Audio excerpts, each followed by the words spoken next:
Well, authorities say what started with a tip and a traffic stop in the Midlands resulted in what's believed to be the largest fentanyl bust in South Carolina history.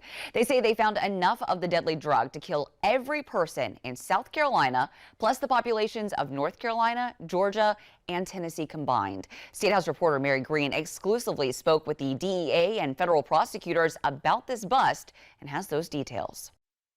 About a month ago, the U.S. Drug Enforcement Administration says it received a tip about a large shipment of fentanyl coming into the South Carolina Midlands.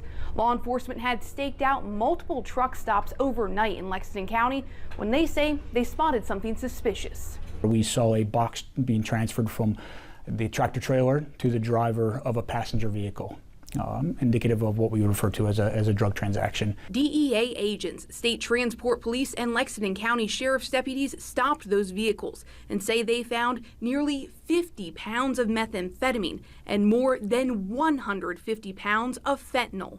This was enough to kill the state of South Carolina, every citizen here, 7 times. That should scare everyone. It's believed to be the largest seizure of powdered fentanyl in state history. And U.S. Attorney Brian Sterling says these efforts are a priority for his office and the Department of Justice. I've never seen coordination like this. The relationships that are built in this state lead to seizures like this, lead to arrests, and protect our citizens. Investigators believe the drugs came from Mexico and entered the U.S. through the southern border and into California. The DEA tells us some of those drugs were supposed to end up in other states along the East Coast and even in the Midwest, but a good portion was destined for South Carolina. It's a good reminder that kids need to be on the lookout for any fake pills, illicit pills.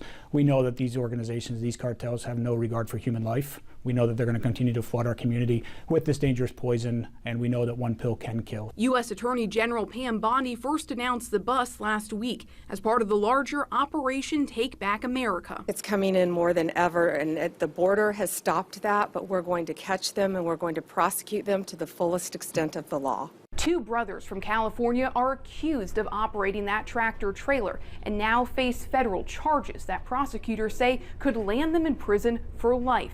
A third man is facing state drug trafficking charges. Authorities say he's a Mexican national who had twice previously been deported from the U.S., most recently in May of 2015.